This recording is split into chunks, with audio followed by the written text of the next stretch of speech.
Okay, thank you. Well, hello guys. It's a pleasure. It's Gonzalo from Europa Press, a news agency in Spain. Uh-huh. First of all, congratulations for the show. You guys are amazing. Thank you. Pleasure, thank you. I only have a few minutes, so let's go with my first question. It's a bit philosophical, but in this show you play two characters with, we can say, no moral values at all, or at least very strange moral values. So, first of all, I would like to know, as an actor, how can you empathize with it? And also, how do you think that these people in real life actually can live without the conscious? Well, they have got values. Yeah, they got morals, different ones. The business people, okay, and not me, they're not you, but they have values. They have a responsibility to their family and their friends who work with them, like any businessman who's head of a corporation. Now, yeah, I don't sympathise with them, but it's easy to find out as a character because we've met many of them.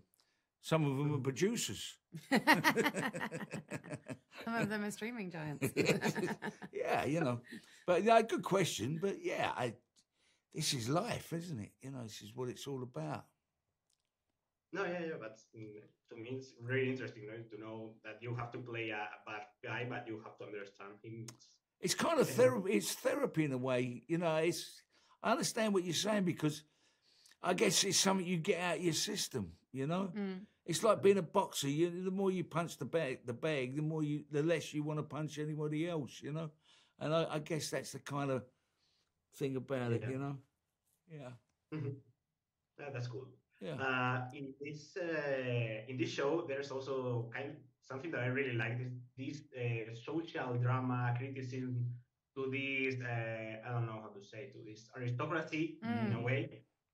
So first of all, how is it possible that nowadays that people are so sensible for everything that they can still exist in their bubble and they can feel that they are out of the world? I mean, it's insane, but they do still exist in that. It was something I wasn't very aware of. I mean, I've never hung out with aristocrats. I went to the polo once. I didn't understand what was going on. No. But we shot in a lot of these big, beautiful, stately homes in the countryside, and a lot of them still had families that lived there that had inherited it through their bloodline and couldn't afford to keep it up. So they welcomed film crews in to to mess around in there, and it's fascinating. It's really interesting, and kind of going back to your question about the morals of the gangsters. To me, every human being has questionable morals. I mean, none of us are without sin or completely humanly perfect. And that fascinates me. I've always been really interested in that. I'm interested in what the human condition is, in what makes a person make the decisions they do, and about if it's down to environment, if it's where you were raised and the hand you were given at birth and what that means for the rest of your life. And I think this is a really kind of prime example of the two extremes of that. The being born with a silver spoon in your mouth and being born with a gun in your pocket. And what do? How do you navigate the world, and who's entitled to get further up the ladder more than the other? It's quite a complicated situation, and I found that really interesting. That's an interesting answer. Now, how important is to represent these kind of people like Guy Ritchie does in The Gentlemen, which is in a kind of very acid, ironic, sarcastic way, instead of just being a drama? How important is to represent these people that are in their bubbles? Oh, you mean the aristocracy? Yeah, to represent them not just in a serious way, but also kind of show them being... Well, it's fun. It's kind of nouveau rich in a way, I guess, because in the scale kind of we're portraying it like that because it's not the aristocracy that are the wealth anymore. It's the nouveau rich, and coming in. So the class system has kind of been turned on its head in a little bit. I'm not saying that's 100% all over the place, because it's still not the case. But I feel there's more people. What is class now? Is it like in America? It's the money, it's the dollar. That defines you. In England, it's a different thing. It's where you were born and what you were born to and what bloodline. But they're not necessarily the wealthiest. The wealthiest are the grafters. And that's just the way it is.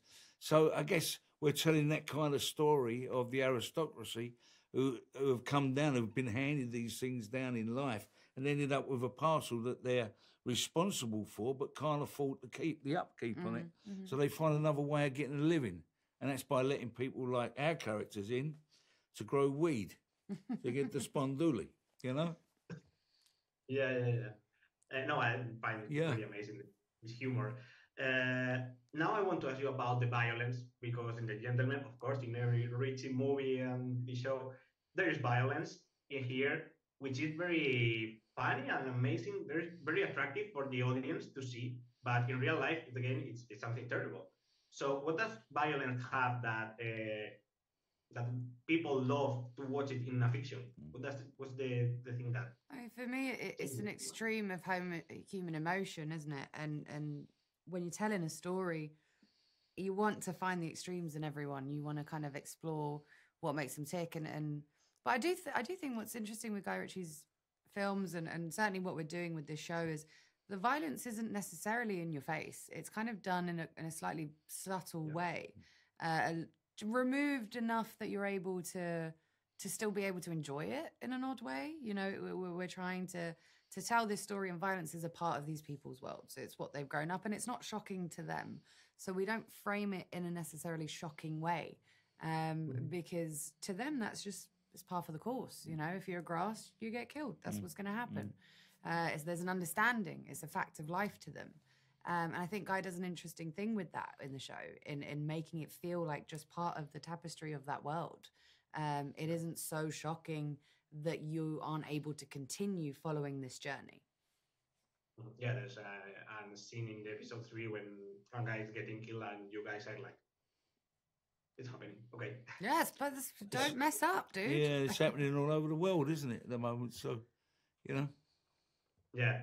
So I have 1 minute left, so I would like to ask you something that I love to ask every actor, director, etc., which is something very general about the artificial intelligence in the industry. Are you guys optimistic, pessimistic? Because I can find a lot of different opinions. About AI? Yeah. I don't really understand it still. Do you understand AI? What's no, going on? and that's kind of what worries me about it. Yeah, no. You know? It sounds really futuristic, but I guess it's not. It's all about transparency, isn't it? And, you know, what it's used for and who's in control of it. That's the fear. I mean, it's very clever stuff, but who's in control of it? And where is it going to take us? It's the not knowing what you don't know. I suppose what you don't know, you're feared of, you know. Yeah. That's the thing. Yeah. Yeah, I totally agree with you. They are telling me that I am out of time. Guys, again, it's been such a pleasure, and congratulations for the show. Thank you very much. Thank you very much.